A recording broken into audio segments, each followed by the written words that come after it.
gentlemen, Tay Da Crown. There he is. One of my favorites in Phoenix, Arizona. I don't have any problem saying that. I've been putting you on my list lately, and people hate when I say names and make lists because, you know, and nobody wants to be left off the list, right? They never put me on them anyway, so I'm good. Yeah, well, I put you on them because your music, as an East Coast guy that just moved over here 4 years ago, you know, your music rings a lot of bells for me.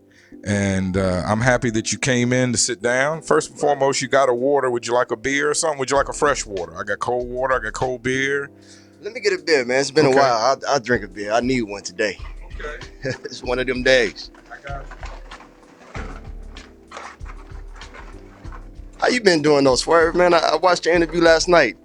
Yeah, you did. Thank you. I appreciate it. Hold on, let me get this. Let me get something going for you. Hey, this is light. You know, for Saturday morning, this is good. It's light. Oh yeah. Nice Michelob Ultra. That's what my wife likes and her white friends. So you found out I was, do you like me the same? You found out I was not light skinned last night, like some people find out. Yeah, that was disappointing. I understand. I understand. For me too. For me too, when I figured it out. You know, it took me a while to figure it out. When I figured it out, yeah, I get that a lot. All right. Since I've been in my early 20s, I went to college in North Carolina, and to be honest, way back then, Tay, they hadn't really seen white and black people hang out together. Yeah. So when and in North Carolina, there's a lot of very light-skinned people. Yeah. There's a lot of mixture at some point somewhere, but the white people don't claim it, you know. So, so yeah, when they saw me hanging out with black people a lot, I tend to think they just figured I was mixed or somewhat black because sometimes you adapt to your surroundings. I do. I have. Yeah. People wonder where I come from because of my dialect, and they don't think it's right that I come from Richmond, Virginia. I thought you was from the Bay, like Richmond, the Bay. Oh yeah, Richmond Bay. Well, that's because I got them vibes. I understand that because I've learned a lot about the Bay since I moved out here from meeting people and hanging out with people from the Bay. And the Bay is its own area. So being that I'm kind of different, I understand how people might think I'm from the Bay. They let white people say the N-word and everything up there. Do they? Oh yeah. But not in Richmond, not where I come from. So that's never been a problem. That's like the real South out there, kind of. Yeah, it's the real South. Right? Yeah, no, we're the real South. Like in Richmond, they brought, you know, the warehouses in the city that are near the river are the same warehouses they brought and stored people 400 years ago. I mean, you know, Arizona as a state is only a couple hundred years old or 100 years old or something. The county I grew up in was 400 years old. So that's like one of the first colonies, am I right? Yes. Yeah. Yes. In Virginia, you know, we taught the rest of the country racism. You know, it's kind of where it landed there and started there, and it kind of spread from there, you know. The South, the deep South as well. Sometimes I think the white people in Alabama can be a little worse than the ones in Virginia. You know, a lot of people leave. I've never been to Virginia, but I heard a lot about the racism out there, and a lot of people they leave that part of the states out. They always leave Virginia out. I'm like, man, I hear Virginia is like one of the worst places, man, for it. Well, you know, it's you know, I'll say it's nice because I grew up around all types of people that were wealthy, people that didn't have money. I grew up around white people, black people, some Asians, like I've said before, not a lot of Mexicans, but some Puerto Ricans. So I grew up around a bunch of different people. So I think that helped me in my life. You know, and I was very much addicted to, like I talked to last night. Once I found hip hop, I became addicted to it and black culture. So, you know, and I was one of those. There was a time I only dated black women and all that. Whatever, you know, I never made it to gold fronts. On the level of cool white guy, I never made it to gold fronts because that's a super high level for a cool white guy. When you go to gold fronts as a white guy, that's another level. What about braids? Oh, braids. I'll tell you a funny story, Tay, because I feel like you're becoming a friend of mine. Hopefully you are. When I was in high school, there was only like 3 cool white guys in the whole. This is in the 80s. There was only 3 cool white guys. There was a homie, Kenny Parker, who was like the athletic, like, because he was cool. He played baseball, and that's how he kind of found his way into hip hop. You're talking about white guys, right? Yeah, white guys. Okay. Yeah, not Kenny Parker with BDP and all that. This is a guy who grew up in my high school. And so he rapped and everything, but he was real cool with it. He always kept a certain amount of whiteness with his hip hop, if that makes sense. Then there was a guy, Andy. I was in the middle, and then there was a guy who tried to go too black named Andy Cox. Now, salute to my homie Andy Cox. He tried to cut waves. He tried to hard cut waves into his head. Now, when I say he cut circles in his head. Yeah. I've seen that before. Yeah, you seen somebody try that before? I've seen that a lot of times. He actually cut circles in his head, and mind you, like a beehive in a way. The circles, kind of, right? yeah, but it was close. You know, he had like a close Caesar, but then he cut circles in it to try to make it look like he had waves. Now, this is how white people get confused in hip hop. Yeah. And he got clowned for it. He learned quickly that was not the way to have waves. Of course. Yeah. And we get clowned for having fake waves. Right. And credit to him, his circles were very like geocentric. His circles were very like it was well done. It was just a terrible idea, you know. Yeah. But enough about my silliness. What's up with Tay Da Crown? Where did you grow up? I don't feel like you grew up in Phoenix. Did you grow up in Phoenix, Arizona? I grew up my whole life in Arizona. I'm from a small town out here called Surprise. Surprise. Yeah. Okay. I kind of grew up half and half, like Maryville and Surprise. Okay, cool. You know what I mean? I hear a lot of Maryville. Yeah, I hear Surprise, a lot of people. My family's the first black people out there in Surprise. Wow. So they came out here in the 40s and 50s, used to share crop, work for people until they got a little bit of money and owned their own land out there. So we kind of got like a nice little square mile area, man. You know, that's an incredible story. Yeah. Being the first black anything anywhere in America is tough. I didn't want to get that heavy this early in the interview, but yeah, that's tough being the first black family.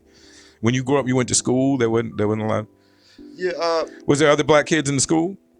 Out there, yeah. I mean, it was a sharecropping town between Mexicans and blacks. Oh, I see. So it was always that. I mean, when they about time I got to like towards high school area, it really got like, you know, what they call it, when all the white people start moving to the neighborhood, what they call it? Gentrification? Yeah, it got gentrified. Like, okay. You know what I'm saying? So that's what happened. But we still got our original square mile out there with just the original people that are there. So okay, that's good. I got a stadium. My uncle got a stadium named after him out there, spring training stadium. Okay, what did he do? What was his? Oh, he was like the first one out of this town to make it to the majors. He was, okay. He was on the Yankees, the Braves. Baseball, okay. Baseball. Okay. You know, he kind of came back to the town and got like the sports program started. That's wonderful. That's a great thing. No, that's a great thing for him to do. And that's a big thing to have in your family. You know, that kind of like stardom in your family, especially I imagine coming from Surprise. Yeah, it's a town where everybody thinks it's really all suburbs and it's close to Sun City. Okay. You know, that ain't how it started out. It was a sharecropping, hard-working town. Right. Sometimes I come out in the morning and I just look everywhere around and all I see is like a lot of landscaping trucks, everybody getting to go to work in the morning. About 75% of landscapers and, you know, hard-working Hispanic people out there. Mm-hmm. So it still has that vibe, that hard-working vibe. You know what I mean? Mm-hmm. All the houses were handed down to the kids, generation to generation. You know, a lot of land being bought and still kept out there. Mm-hmm. It's dope. I like it. Something brought me back. When I moved from Maryville right back over there for some reason, and I've been there ever since for the past 3 or 4 years, you know? That's incredible. I have to add Surprise to our list. We've talked to Tombstone and Jerome and Tucson, and so we're making our way around the state, talking to artists, you know. What got you, to be honest, to me, you know, what brought me to you was you have such a, I don't know, to be fair, East Coast sound. I get that a lot. I'm sure you do. Coming from Surprise, Arizona, how does that happen? Shit, we had lack of music out here in Arizona. A lack of music. All we was pretty much used to was Snoop, Dre, Ice Cube. Yeah. You know, sometimes, you know, you got friends that come from different areas of the world, and, you know, they come and bring these things, and you start learning, like, oh, there's a Wu-Tang Clan out there? I remember the first time I ever heard Wu-Tang or any other type of music besides West Coast was in high school. I stole a book of CDs out of a locker, and it had nothing but East Coast shit. I almost threw it away until I put on that Wu-Tang Forever CD. Changed my life since then. You know what I mean? Changed my perspective. Just for people out there, good things can come from robbery. It's a good thing. Good things can come from good robbery. Things can come from robbery. It's not all bad. Nothing's ever 100% bad. True.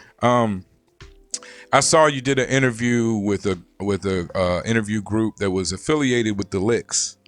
Oh yeah, and King T. The Boom Bap meets G Shit Radio. The Boom Bap meets G King Shit. T Radio, yeah. Yeah, a good name, and a good name for someone involved with King T, because he was always been, since his first record, he was always one of my favorites. Mine too. And he always had a bit of It's interesting that you say that, because when I think he always had a bit of East Coast flavor with his music, at least until the Dre record, and you know, similar to you, and you, to me, you would have fit right in with the Licks if it were. It's funny that you talking about the Licks, because I got a couple songs coming out with them. I've been in cahoots with them lately. J-Ro and Tash. J-Ro. Fuck out of here, really? Yeah, J-Ro. That's big Tash news. I love to hear. I love to hear it, and I know we can talk about. You know, you got some nice collaborations already. We'll get into that. But I just think that's a perfect fit for you. Like if they Tash is my guy. If they were rolling, I don't know what they're doing, what they're not doing. I don't want to disrespect, but if they were still rolling as hard as they did at one point, I feel like you would have been the next. You could have been like the next generation of the Licks, bro. Like I studied Tash's stage performance, man, to this day.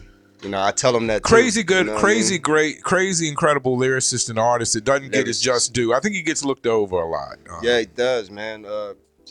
Because he was just one of those groups, man. Yeah, super groups. Great music, like the Beat Nuts. Great music. They're the West Coast Beat Nuts. The West Coast Beat Nuts. That's a good way to put it. Yeah. And the DJ with his production and just man, I just love their first two records.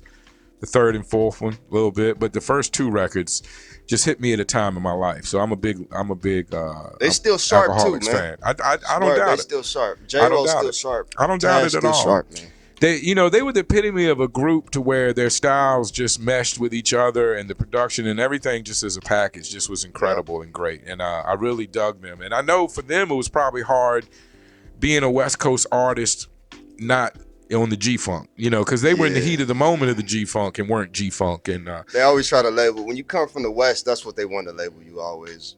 They always want to put you in the G-Funk category. Just me too, man. Like producers, man, I hate when they do that. They just send me nothing but West Coast slaps, and I'm like, this ain't my style, really. But, right. Yeah, I can dig it.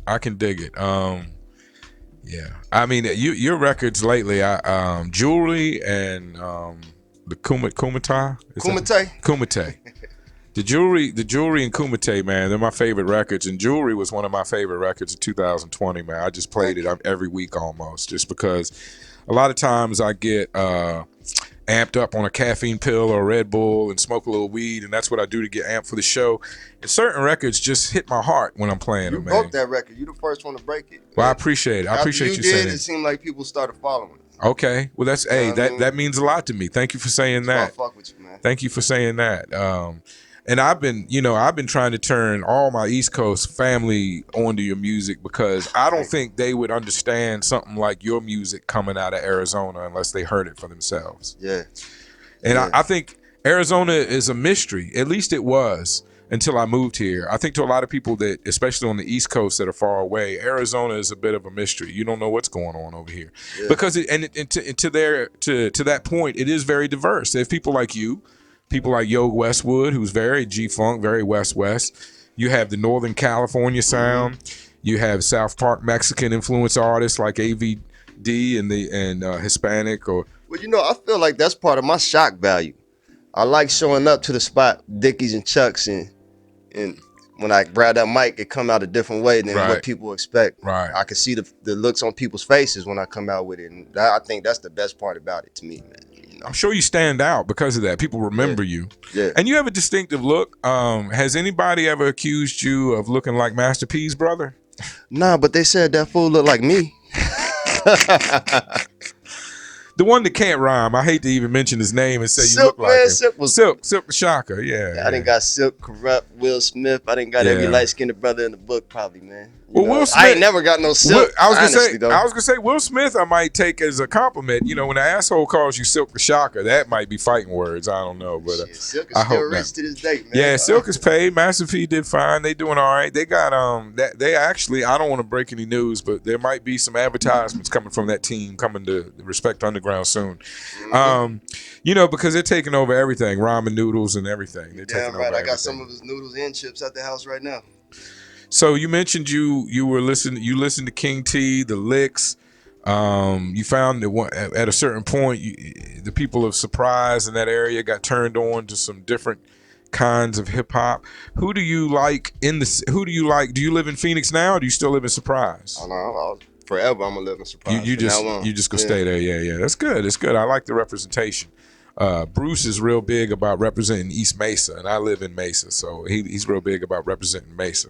I don't think he lives in East Mesa. I do. I misspoke. But anyway, who is in the of Arizona artists, who shines? Who stands out to you? To me, first and foremost, let me see. I would have to give Deli and De La Prime they just do. You know, those are my peoples right there, man. Let me see who else, man. Shit, there's a gumbo pot of niggas. Man, there's OG Bobby Negro. I don't know if you ever heard of him. Dope. I've heard the name. Artist. I haven't got his music yet. I need to get up on Bobby. Dope artist. I'm just gonna call him Bobby if it's all right with you. Yeah. If you're comfortable. We don't want to take any chances. I'm trying to preserve my good name. You know, I've been 50 years and you know, that's not my bag. So I'm trying to preserve my good name. Right. But who else? Don't let me cut you off my craziness. There's some white boys out there, the Calistro camp. You ever heard Calistro Records? Nah, I'll check them out. Up, man. Are they on your side of town? Are they Phoenix? They out here. Okay. Mason Graves, man, they got a whole clique of cats, man. Grim Moses, Maze Overlaid. Did you grow up? Growing up? Did you hang out with white boys and Mexicans, or what was your what was your circle like? I'm a neutral guy, you know, so I hung out with everybody. I get along with everybody, you know what I'm saying? So okay, that's good. That's good. How did you get connected with the beat maker Jake? Jake Lockley? Yeah, Jake Lockley. Man, he called me one day drunk. Never met him before. He said, "Look, I might be a little tipsy, but I love your music. I've been trying to get the courage up to talk to you. Here I am. Let me send you some beats. Send them." And he sent the Kumite, and I was like, "Yeah, we gonna get to it." Yeah, good. You know what I mean, that's a crazy way to be introduced to a producer. That's brand new, you know. But it shows respect that he had enough respect for your craft that he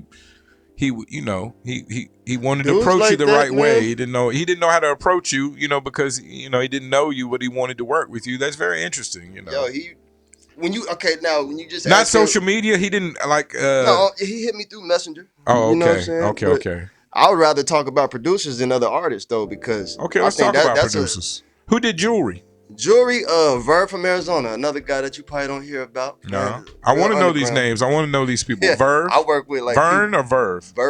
Verb. Okay, from Verb. Arizona. Verb from Arizona. That's the whole name. Okay, one name. Because I love that track. I want to find him just so I can tell him how much I love that record. Bro, he's dope. He's dope. Yeah. You know what I mean? I like working. With How hard is it to find producers for your type of music? I mean, I guess not that hard. They get drunk and call you, but shout out to Jake. I know Jake's watching the show. He sure is. Is Jake your go-to white boy now? Is he the latest? Who's your go-to? I ask everybody that. Who is your go-to white boy? My go-to white boy right now is Jake. Yeah. I got a homie. I got a couple white homies, man. That's good. You can shout them out if you want, but if not, it's okay. But you gotta have a go-to. I believe everybody all needs my white homies. You know who you are. Everybody needs a go-to white homie. You know, I appreciate that. I've been the go-to white homie before, so that's why I asked. You ever heard of ATM the Professional?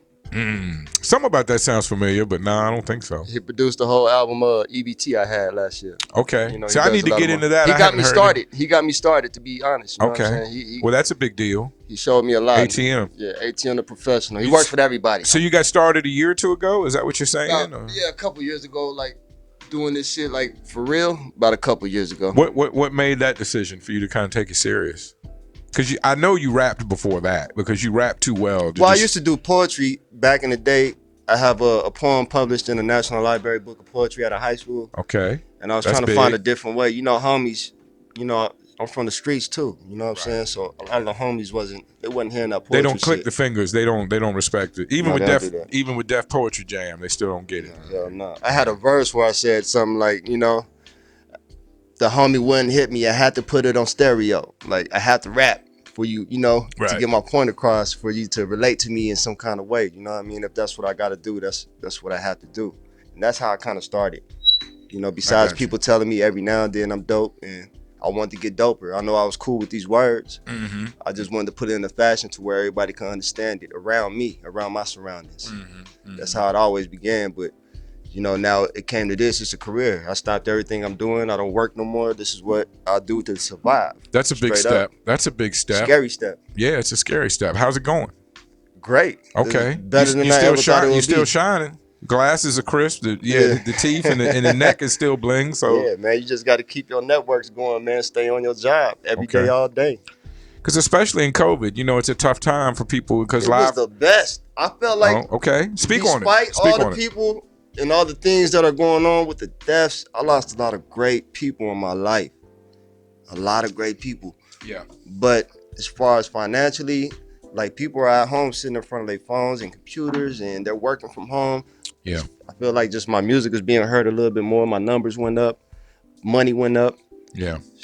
Good. That's all right. Congratulations. Well, everybody has said that this thing is very bad for some and it's been good for others. So, I guess you just gotta thing I don't like accept the blessings. I don't like the people dying, man. It's hard to accept that. A lot of good people out there. That shit hurts. I agree. It's hard to accept that anytime people pass. It's hard to accept that. Rest in peace, Diesel and Daniel. That's what's up. Word up. Yeah, especially, Daniel. Uncle Rudy. Damn. Well, RIP, rest in peace, rest in power for all of us. Everybody's been negatively affected by COVID, Yeah. What's your take on, you think COVID is man-made? You think it's just a flu, came from a bat? What do you think? I think... you a conspiracy guy? You believe in any conspiracies? I'm a big conspiracy guy. Something told me you might be. You think the earth is flat? Nah. Earth's not flat. You don't go that far, huh? I think it's brown, man. What about Epstein? Epstein killed himself? Hell yeah, he killed himself. You know what he did. Epstein killed himself? He killed himself. I think he killed himself because that's bigger, that information was killing him. It's wild. It's wild that at this point, that's a bigger conspiracy than him being killed by somebody else. If you really truly think that he killed himself, because everybody went the other way. That he was, so. But I just felt like the information he was holding got to him, man. Shit. What can you do when you're in the pen? Yeah, I don't know. Yeah, it's tough. Yeah, they have a lot of doctors that said that they broke stuff in his neck that he couldn't have broke on his own. Well, yeah. There's some evidence to that. Yeah. Maybe somebody in the pen, Yeah. They think, this is one of those conspiracies that even a lot of people that don't believe in conspiracies can believe in because, they, I don't want to get into it, but if you look into the details, they put him into this, they put him into the cell with this massive man that had been known to kill people, and. Is this the story when the guy told me to do it? And he said something like that? Like, he said something like God told me to kill him or something, or I don't know. I don't know. I never heard any. Oh no, that was the R. Kelly guy. Yeah, that was the R. Kelly guy. I never heard any of the details. But anyway, so I'm trying to zero you in on your conspiracy. So the Earth's not flat. The Earth's round. Jeffrey might have killed himself. He might not. He might not. You'll give us that. Okay, Jeffrey might not have killed himself. Whatever. I don't know. I believe so. What do you think we went to the moon? Nah, my grandmother didn't either. Your grandmother never thought we went to the moon? Nah. It was kind of weird to think that, because their story is that they were actually sending video footage from the moon live back to the Earth in 1969. Has anybody ever peeped that? Like, how did that happen? Like, I don't know. They had FaceTime back then? I don't know. Like, from the moon? Like, you can't, nowadays you can't, sometimes I can't even get a FaceTime back to Virginia right, but yet they had video footage live from the moon? I don't know, my grandmother, she put it plain and Give simple. me her perspective. She put it plain and simple. I asked her when I was little, when we were studying it, she said, you think somebody can get that close to God? Oh, yeah, I love that. Plain and simple. I was like, yeah. You know what? I don't think so. You know what I mean? Mm-hmm. What about simulation? God's plan or simulation we're living in? That's a tough one, especially if you were raised Christian. I'm not I was raised Christian, but I'm grown now, and you kind of strayed away from it. I get it. I'm not a Christian. I'm a religious person, but I'm not religious, but I'm holy. Yeah, right. Spiritual. Some people spiritual. say. Yeah. I believe in a higher power. I believe everything is a higher power's plan. Yes, I do. Okay. I believe that this is already made up. This is what we're already supposed to do in a way, man. I believe this. I'm gonna put it like this. I believe that this is choose your adventure. Yeah. You ever read them books? Yeah. Go to page 56 if you want to do this. Or I believe that's exactly what it is. Sure. Sometimes it's already planned out. Like. If you go this way, and if you go this way, it's already planned out either way. Once you make certain choices, yeah, I can understand that, and it seems like that. I don't know. It could be God's plan or simulation, but I know you're not supposed to leave early. You're supposed to finish the game. I get the feeling you're supposed to stay and finish the game, whatever that is. We here for truth. I mean, every day of our lives, we're supposed to be in search of truth, I believe. I got so high one night, Tay, I had a dream that I figured everything out. Like how it works on the other side, why people come here, why people have harder lives than other people. But I had in my dream of this dream, I had the feeling that if I started telling people, it would break the rules of the game. So then, like, that's when people got to die. Like when you start, like if you figure the game out and you start telling people, you got to go. You coming out the game. So I want to stay a while longer. So I'm not telling anybody the details. Yeah, I'm trying to stay. You know, I get real high and I think about crazy things. That's what I like to do. You know, it's a beautiful thing. Is it quiet out there in Surprise? Is it is it peaceful? Not on my street. Oh, y'all rocking. Y'all rocking. Is it mainly your family that lives in that square mile, or is it just? I mean, mostly my family, but it's most everybody else that we grew up with. Right. We all know each other. Just tight. Even if not family, you're just tight. Yeah, we all like next to kin. That's a beautiful thing. Homies, you know. I talked to some of the white rappers and Mexican rappers about how it is when you first tell your friends and family that you're going to pursue rapping seriously. How was it for you when you told your friends and family? Sometimes family can be like, you know, you should get a job, like you should, you know, like, or sometimes friends can be weird about calling you your rap name or something like that, you know. So what was your experience when you told everybody or let everybody know you were going to start pursuing this seriously? I can give you 2 different time frames. When I first started, everybody was like, yeah, everybody raps. Fast forward to when I get out the penitentiary 7 years later, you shouldn't do nothing else but rap. You gonna make it. I can tell. My lady, she, I thank God for her. She told me, drop everything and rap. I'll back us up if it all falls down, but pursue this 100%. Wow. And that's the only reason why I honestly did it. Because I'm like, maybe if she's telling me this, maybe this shit is real. That's rare you find a woman that supportive. We were talking earlier about your women being supportive of creative people. Or women, man, it doesn't matter. When you're a creative person, when you have a relationship, it's so important for that relationship to be supportive of your creativity, and or else it's just hard to do. Yeah, because the lady I had before I went to the penitentiary and I said, I want to rap. Yeah. She laughed. No, that's whack. That's the wackest shit I didn't heard. Like, you a gangster, you know? Right. Why would you do all this? She'd rather you stay in the street. Yeah, that shit is like funny. That sounds like power. Like what's his Ghost's wife didn't want him to fly straight. Want him to stay in the street. Yep. You don't have to. If you don't mind, you did 7 years. No, I didn't do no damn 7 years. I did 2.5 years. I'm just saying that was like the time. Oh, 7 years later you came back. I got you. Yeah. I got you. How was your experience inside? It was very boring. It was a waste of time, but it was the best thing that probably happened to me at that time. I needed to sit my ass down somewhere, and that was probably the only way it was going to happen at that time. Did you rap a lot in there? Did you write at all? I wrote every day. I started rapping. I honed my skills in there. When I got out, I got out running with my feet on the ground, ready to go with the shit. Did you battle any other guys? Every Friday, every Friday y'all battle rap? Every Friday, I created a platform in there, Freestyle Fridays, where you get everybody into that raps. Oh, you made a show. You promoted a show. Kind of. Kind of. I mean, for the standard of what you had to work with, it sounds like you did a good job with that. My only reference is through movies and books. I've never even done a night in lockup. So, like, my vision has always been from House Party, from Kid and Play. That's why I've always freestyled. That's why I became such a good freestyler, because back when I was selling weed, I figured I might go to jail one day. I did get a ticket for having weed, but I didn't go to jail over it. But point being, I said, man, that's all I've got. I'm not Muslim. I'm not black. I can't join the Aryan Nation. So I'm just gonna have to rap really good, like Kid in the movie, to keep people up off me. You know, in jail, like, white people weren't even allowed to rap. Wow. They weren't. I had a guy that I was teaching him how to write bars in there. Okay. Secretly, he would have to do this with me. Like, you know, I would teach him how to format that's bars. game. I never heard that. So there's definitely they couldn't even watch BET. There's definitely discrimination against white rappers in jail.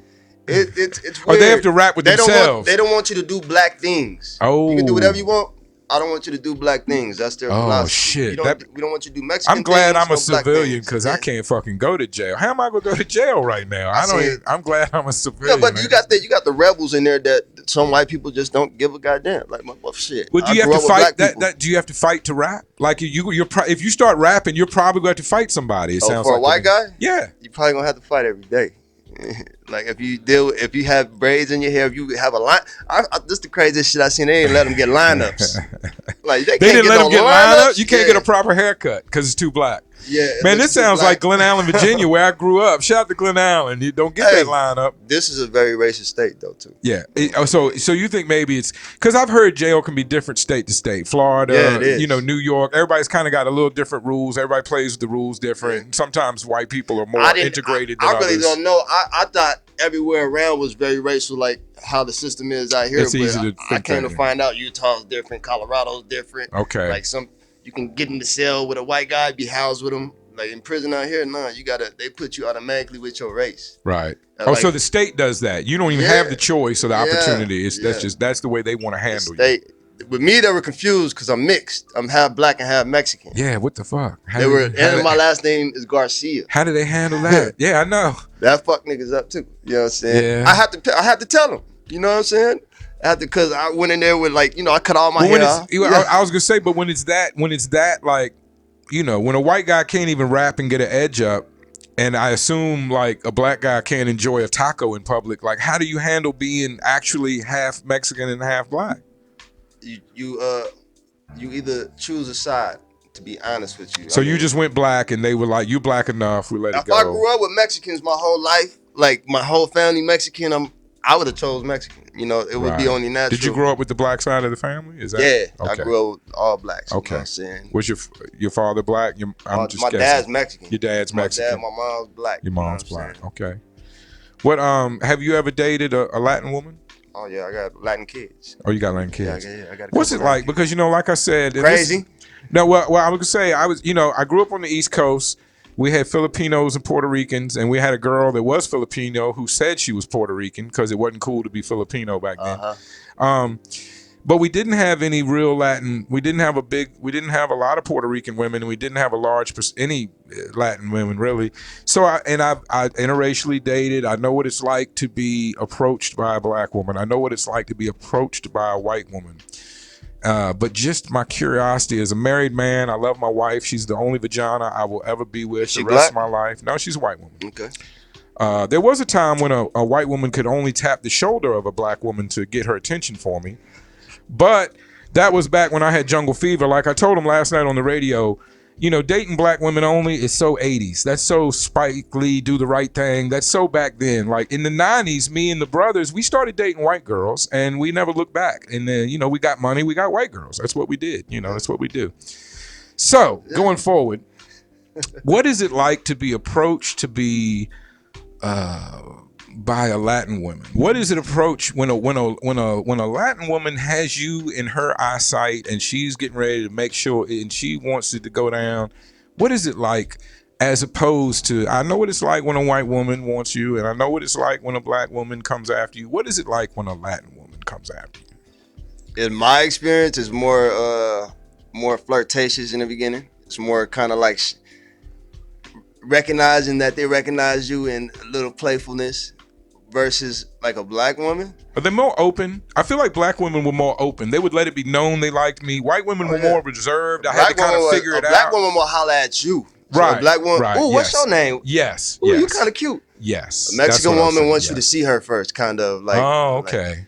Like, I want you to see that I'm bad, and we're gonna play this game for a little while. Then the ones in my experience. The woman you have the kids with, you mentioned you have mixed kids. You mentioned you're mixed, but before you did you have to brush up on your Spanish before you went to her family cookout? Like, how was it? To my past. Well, yeah, I was gonna say when you're dating, you're individual, when you Tay Da Crown or dating a woman of Latin descent, however you want to say it.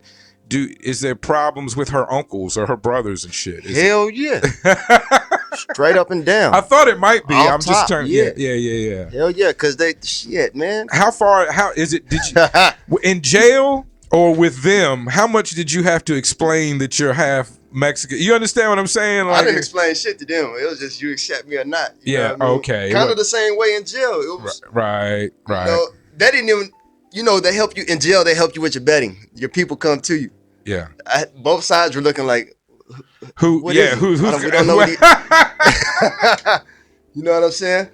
See, that's such a down moment for me. I feel like I would go to jail the first day, and there you got, you know, Aaron the Aryan on this side, and you got Brother Shaheem on this side, or maybe the Puerto Rican or Latin Kings or whatever on this side, and they just looking at me, and I would just have to look down and be so disappointed and be like, nah, I'm with Aaron and them. But brothers would they're gonna, like, they eventually approach me. They know I'm black. You know, they just want to see where I'm gonna fill in at. You know, that's how I feel like, man. Because, you know, at first I just would have thought you were a light-skinned black guy. I would have never known you had the mixed heritage. But then, you know, I'm like a product of Arizona for real, man. Yeah. I mean, what's an Arizonian without some kind of Mexican in your blood? Right. Well, that's, I mean, hey, you know, that's, you know, to a lot of people, they want to see the native perspective and Mexican perspective represented first here. Or people, you know, I feel like they want to see it represented, not forgotten about, while everybody else is represented, which is fair, which is true. You know, you know, I mean, anyway, I'm catching up to speed. You know, the funny thing about when I moved here is all I knew about Arizona was PE wrote a song about y'all, and y'all took too long to have the Martin Luther King holiday. But then when me and my wife got here, one of the first things we did was we went to a Martin Luther King parade, and there was nothing but white people there. And I couldn't figure it out. I was like, well, if y'all... What year was this? 3 years ago. Oh, yeah, that's like the ending of it. Before, you wouldn't even see no white people there. It would be so... There was a time I didn't even like going to the King parade after a while because it would be riots. Like, we was on CNN at a time, man, for Martin Luther King Day holiday. White people were that angry against a holiday, a day off. Yeah. Has anybody ever considered that, how crazy that is? A motherfucker's trying to give you a day off, and they want to fight. That's crazy, man. It's just the country. I can go on and on. I don't even want to get into that, man. It's just... We can skip it. It's heavy. It's heavy. You see what I got on today, man. You see what I'm wearing. Yeah, I appreciate that. The Black Panthers. Yeah, that's real shit. And I appreciate everybody. That was one of the surprises when I moved here, because looking at the numbers, I said, man, this is a huge hip-hop market. But then when you break down the percentage of black people, you know, it's not as much percentage as other places. So then there's just not as much momentum for some things. When I jumped into the game out here, I don't know why, because when I followed it back in the iRock days and the Bookie days, I thought like there's gonna be a lot of black people out here, but it isn't. Right, like, it's very scarce. I mean, for the ones that are making it and every day working at it, you know what I'm saying? Yeah. That's the ones I'm talking about, not the hobbyists, but the ones that are really doing this shit. Yeah. It's really scarce. You know what I'm saying? Yeah.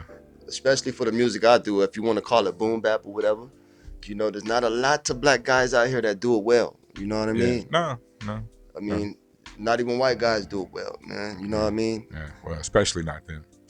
Shit, man. Shout out to Jake, though. Jake makes some banging beats. What does Jake make his beats on? Do we know that? Do you know? I don't know. That might be. Jake can type it in. Type it in the comment. Tell us what you make your beats on. Is he tuning in right now? Oh, yeah. Jake's been watching this. What it do, Jake? He loves the go-to white boy quote. I think Jake is out here working, man. He out here trying to work with every great artist, and he's about to with me. That's great. That's great. Now, I appreciate we got that y'all something coming out, boy. Y'all's music sounds great. I feel like y'all are a great combination together, and I think... Wait till you hear what we got. Some new shit. I promise it's gonna slap everybody in the face this year. Now you did the classic thing that a lyricist in your position would do. You went and got a collaboration with one of the premier lyricists of the whole West Coast, Pass Kass. Pass Kass, yeah, man. How did you make that happen? You reached out? What happened with that? Give us a story on that. The guy who produced the beat, which is C1, he's another one of my favorite producers from out of Compton, California, migrated out here. Long story short, he threw me an alley-oop. Man, me and him got a project coming. I know you see all the songs I'm dropping. That's mainly C1's. Okay. That's all C1's beats. Okay. And he from Scandalous, you know, Scandalous Records, back in the High C and the Tony A days. You know what I mean? Yeah, that's what's up. Yeah, that dude right there, man. Well, he did you have a good experience working with him? He shipped in the verse and everything worked out all right? Because he's a legend. You know, he's a legendary status. You know, he shot the verse quick. I did the verse, went out there and shot the video. It was very, Very cool ass dude, man. You know, very professional, down to earth. Yeah. One of my favorite lyricists of all time. Guaranteed in my top 5. Guaranteed. You know what I'm saying? Well, he's a lyricist. These are all dreams these are dreams coming true. Dreams coming to life. I want to state that too. Quickly for Dead you. ass serious. I never thought I'd be working with a Tash or a Raz Cos. These are guys I grew up on. Yeah. It's very humbling that they think I'm cool enough to even be in this, man. You know.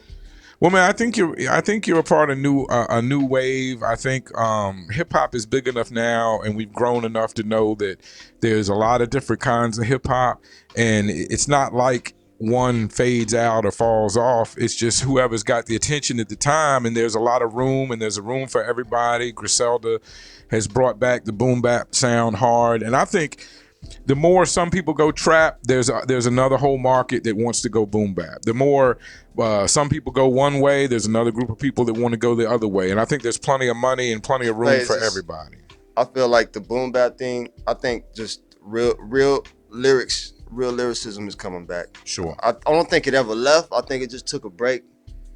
You know, but even the young cats right now are knowing that rolling joints like it's 87. What do you know about rolling joints in 87? You had to have a record cover, and you had to get the weed all broken up, and then if you tap the record cover, the seeds would fall to the bottom. I go 87, way back. 87 funny. I was rolling some bullshit. I wasn't even smoking big weed in 87, and I'm old as the hill. So I wasn't smoking shit, man. Yeah, I know. You was barely born. I was about 4 years old. Yeah. But you know, I came out the womb reciting Run DMC and Beastie Boys, man. So my hip hop DNA goes back.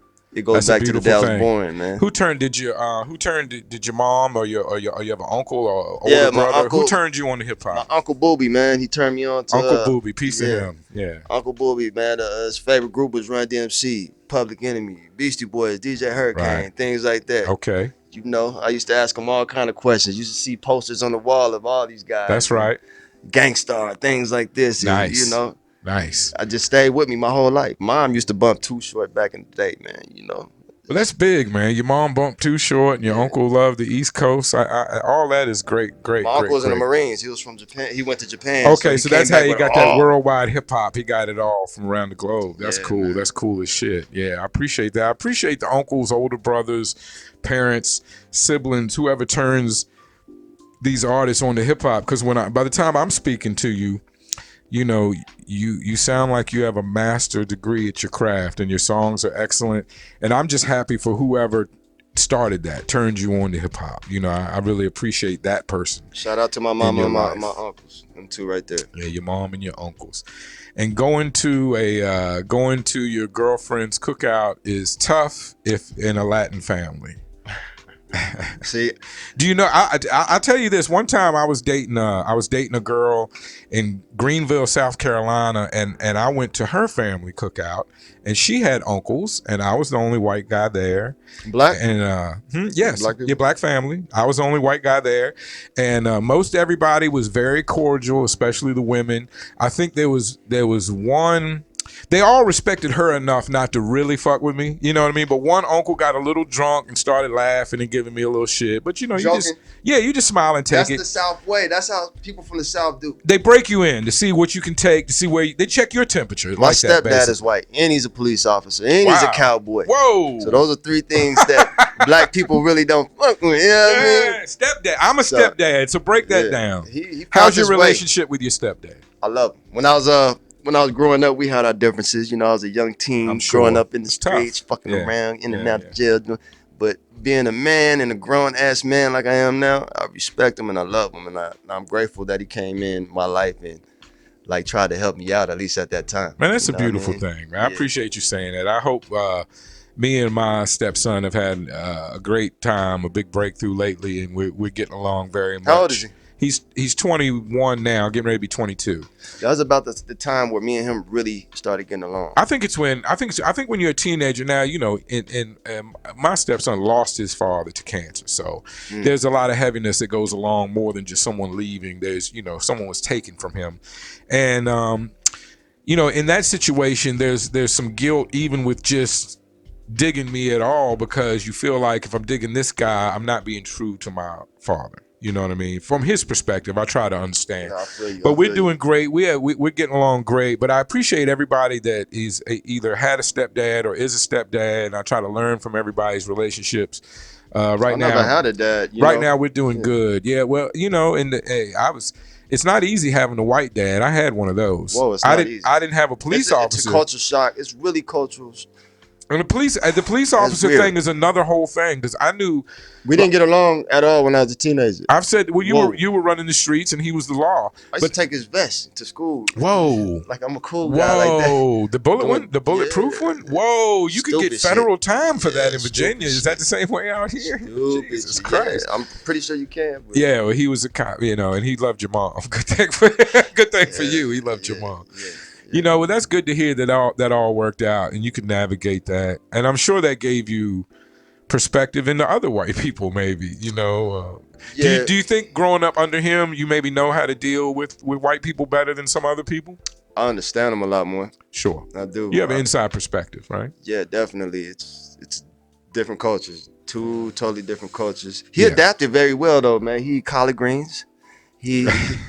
You know, he just like us. Well, they're good. They're good. They gained a lot of weight over time. He knows. Yeah. I'm pretty sure he got a sharp perspective on black folks as well, too. You start. Especially being the police, I kind of want to tap into his mind sometimes, but sometimes there's things that we can't talk about. You know what I mean? Right. It's just too heavy. Yeah. Because he lives in the black and white world, and he doesn't, you know, he thinks it's either good or evil. Right. He doesn't recognize, like, sometimes this dude got to do evil sometimes you got to. Some good can come from the way we started. Sometimes good can come from a robbery. Sometimes he stole that to feed his family. Right. That's the part he doesn't realize sometimes. No, he did something bad. He could have went and got a job. He doesn't realize Tell at him the moment. The lion has to kill the elk to feed her family. Now, she's either got to be a killer or neglect her family. Which one would you choose her to do? And that's the way I look at some people in this life are pushed to unfortunate situations where it's similar to that survival. Mm-hmm. And when it's hard for me to judge people in that hard, intense of a survival mode because I've never had to live in that intense of a survival mode. So, but, you know, I think police officers are unfortunately brainwashed to a certain extent in the academy and just in the community that Very much. To where you're kind of forced to believe a certain way, and if you don't believe a certain way, you're probably not gonna get along, you know. So, and they probably weed the guys out. If you ever see Serpico or movies like that, if the guys gonna be snitching and telling on them the whole time about doing shit wrong or not having the right attitude about things, they're gonna get rid of that guy. They're not gonna go to work every day with that guy. And the police is the police. That's what it is. But I'm glad that y'all could navigate y'all's relationship through all that, because there's a lot. I mean, you know, there's a lot in that relationship between you and him. A lot of obstacles. If y'all overcame it, I'm happy for you. It's hard. Like, it's hard to even watch the news when, like, he's next to me because, especially nowadays, the protests, the BLM. You know, my wife has a gang of white friends, a gaggle of white people, and I love them to death. But sometimes they say the darndest things. Like, we were hanging out with them the other day, and they were talking that they didn't like this person. It was an ex-teacher of theirs at the elementary school, and she said, "Oh, we found out she was BLM." And then they thought about who they were talking to, and white people do this around me all the time. The little self-corrections, like, "Oh shit, I just said that in front of," because then they realize, like, they go back and remember my Facebook, and they're like, "Oh shit, he has black friends." You know, I consider myself associate, if not a friend, with Philae, you know, who's being prosecuted by the state of Arizona for protesting. So you talking about the artist? Yes. What's he went to protest, and he's facing felony charges for charges that he got from a legal protest. He didn't do anything wrong, but because, you know, like the kind of shit where they tell you to go, and if you don't go, then it's felony trespassing or whatever. He got those kind of charges, and he's still fighting them to this day with the state of Arizona. So I do have friends that are involved in protests. I am on the side of the protesters. I am on the side of people not being killed for minor offenses. But she looked at me, and they realized that, and she said, "Oh no, she's with the bad BLM." What? I don't even know what that means. And so, but you know, I really don't. It's a dinner party. I don't take the time to have those kind of conversations with people in a polite dinner party. So we just kept it moving and moved on. I'm kind of in between with the Black Lives Matter anyway, man. You never know. Like people want to say, where's all that money going to and what's going on? You need to know the inner workings. I don't give to many big charities because most of the time they're full of shit. Do you know who started the Black Lives Matter? I thought it was 3 black ladies is what they tell me. I'm hearing it's 2 white lesbians. I wouldn't disagree. I don't know. Well, that's why I don't just follow trends, man. That's why I never joined. Hop on no train. Well, I never joined. I never wanted to hijack anybody's black movement. That's why I never joined the Nation of Gods and Earths, and some things I just don't do. I dabbled in all that, man. I stay out of black barbershops. I figure black people need some things that are just theirs. I don't want to invade everywhere. If I'm invited, I'll come over, but I'm just not gonna show up and invade everywhere. I'm no conquistador. I'm not. That's not me. I remember in the penitentiary, there was a white guy that was hanging around all the Islamic cats. And we was having little meetings and stuff. It was just all the black people in general. Well, I've heard some people go Muslim to have a team to get away from the drama in jail. I felt like that's what he was trying to do, and the black people was like, nah, you can't, no. Because they felt like it was going to start some bullshit, I guess. Right. And they know he's only there At the end of the day, it's just easier if everybody plays their side in jail, right? And at the end of the day, mind your own business. Right. That's the biggest misconception about jail, that you go in. I guess there I need to talk to one of the Aryan Nation. I want to be like, well, can I just sit over here, or do I have to actively hate black people out loud? Can I just sit here? Like, if I can just sit here. But then I feel like they're gonna have me on missions and shit, like I don't think so. Plucking boogers at black guys and getting in fights and shit. I'm not trying to do all that. They know who. What did you say? You said BET. You mentioned this has been the most mind blowing thing to me. That was a Mexican thing. That was a Mexican thing actually, where the Mexicans can't watch BET. When I was there, they couldn't get no lineups. They couldn't watch BET. The white people couldn't watch BET. They couldn't get no lineups. They couldn't. They couldn't even listen to aren't the radio. TVs in a big room? Like we're in a big living room. Not in a penitentiary. You can have your own TV. Any room. Okay. Yeah. So wait a minute. So a brother walks by my pod and sees me watching BET, and he will stop and tell me to turn that shit off, or he'll come beat me up. Yeah, but the way I've seen it done, they'll walk by and be like. Oh, so you don't even know later, you getting beat up. You getting beat up and you don't even know why. Oh shit, man! I am not doing any crime. I'm staying the fuck out of there, bro. Man, that was the weirdest experience I ever had. Jail is a special place, man. I don't want to go there, man. You can see me talking about. I go to jail. I'm gonna have to talk about Leonard Skinner. I'll be like, yeah, man. Hey, but hey, I'm just in here for a few months, buddy. I don't know, man. I got no time. When they try to get me to hate black people, I just be over there. I don't know, man. They wild. I don't know, man. Don't get me wrong. I got along. Like I said, the most important thing to do is mind your own business. I got along with a lot of white people that dug. Like I could tell on the outs, like you deal with black people, right. But they knew how to act. They knew how to conduct themselves. Yeah. Like I would still play ball with them. We'll still play cards, exchange CDs, but too tough on the hanging out, sitting on my bed, we chopping it up too much, that might not go on. Yeah, wow. You know what I mean? Okay, all right. Well, it's good to know. Good lessons. Just in case I get caught out there, just in case something happens, I need to know the rules, and I appreciate you helping me, Tay Da Crown. Stories from the pen. And we had all that talk, and I didn't even ask you what you did. So that's how I mind my business. Minding my business, I tell white people all the time, is the number one rule of life. If you mind your business, you can wipe away a lot of the other rules, because minding your business will help you, keep you out of a lot of situations. I didn't do nothing drastic. I mean, I just got caught up on some bullshit. No, it's okay. We don't have to talk about it. I'd rather not. That's your business, and you're out now. You're free. You beyond that. And I'm no Vlad at the end of the day. I'm no Vlad. You paid your time. I can't incriminate myself, baby. I'm good. As far as I'm concerned, you paid your debt society, and it's not even worth mentioning. I do like the gems and the info you shared, so I know how to act accordingly when I go up in there. It's almost time for us to get out of here. If there's anything you want to see change in life, or about the Phoenix hip hop scene, or about Surprise, Arizona, what would you change tomorrow if you could snap your fingers like that and it would change the world?